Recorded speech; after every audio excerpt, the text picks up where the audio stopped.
আসসালামু আলাইকুম। সবাই ভালো আছেন নিশ্চয়ই? আজকে আমি যে রেসিপিটি করে দেখাবো সেটা আমার ছাত্র জীবনের একটা বিখ্যাত রেসিপি বলা যায়।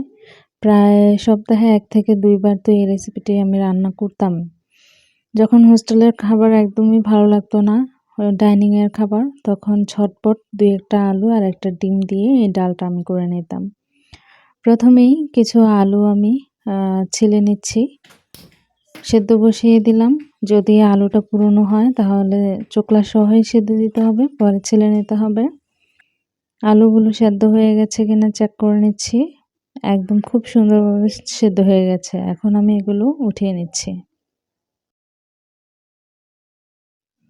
একটা পাত্রে আলুগুলো উঠিয়ে নিয়ে গরম থাকতে থাকতেই যেকোনো কিছুর মাধ্যমে বা ডাল ঘুটনির মাধ্যমে এভাবে আলুগুলো ম্যাশ করে নেব।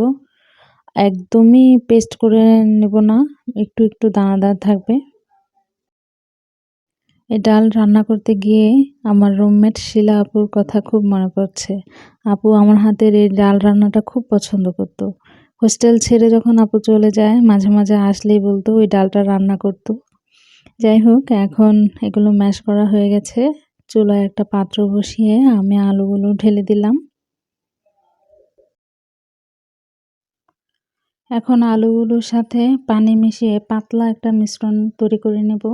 এখন পাতলা মনে হলেও আলুর তরকারি রান্না শেষ হয়ে একটু সামান্য ঠান্ডা হতেই একদম থকথকে হয়ে যায়। যাতে ডালের স্ট্রাকচারটা আসে সেজন্য পানিটা একটু বেশি দিতে হবে। চুলাটা জ্বালিয়ে দিয়ে আমি প্রথমে দিয়ে দিচ্ছি লবণ, খুব সামান্য হলুদের গুঁড়া, মরিচের গুঁড়া, দিয়ে দিচ্ছি কিছু কাঁচামরিচ, খুব সামান্য একটু রসুনের বাটা, আর দিব একটা টমেটো। টক টমেটো হলে সবচেয়ে মজা হয়।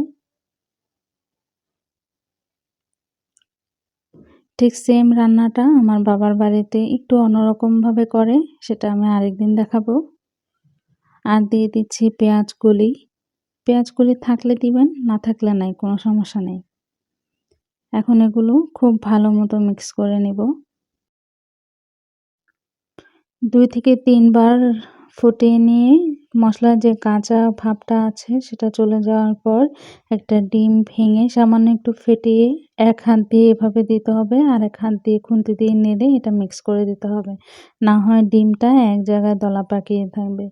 আপনারা চাইলে ডিমের অংশটা স্কিপ করতে পারেন। আগেই বলেছি এটা আমার হোস্টেল জীবনের একটা আম রেসিপি। তাই তখন আলাদা করে ডিম ভাজি করার এনার্জি থাকতো না। একসাথে এভাবে ভেঙে দিয়ে দিতাম। ১ চা চামচ ভাজা জিরা সামান্য একটু ক্রাশ করে দিয়ে দিব। এতে করে খুব সুন্দর একটা ফ্লেভার আসবে। আর ধনিয়া পাতা তো অবশ্যই। ধনিয়া পাতা দিয়ে আর চুলা বেশিক্ষণ রাখবো না, নামিয়ে নেব।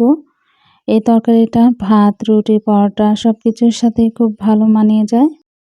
যখন রান্নার সময় কম থাকবে কিংবা খুব প্যারা নিতে ইচ্ছে করবে না, তখন এমন সহজ একটা রেসিপি করেই সেরে নিতে পারেন রান্নার কাজটা। আশা করছি সবার ভালো লাগবে। যদি ভালো লেগে থাকে আমাকে একটা লাইক, কমেন্ট অথবা শেয়ার দিয়ে আমার পাশে থাকবেন। সবাই ভালো থাকবেন, সুস্থ থাকবেন। আল্লাহ হাফেজ।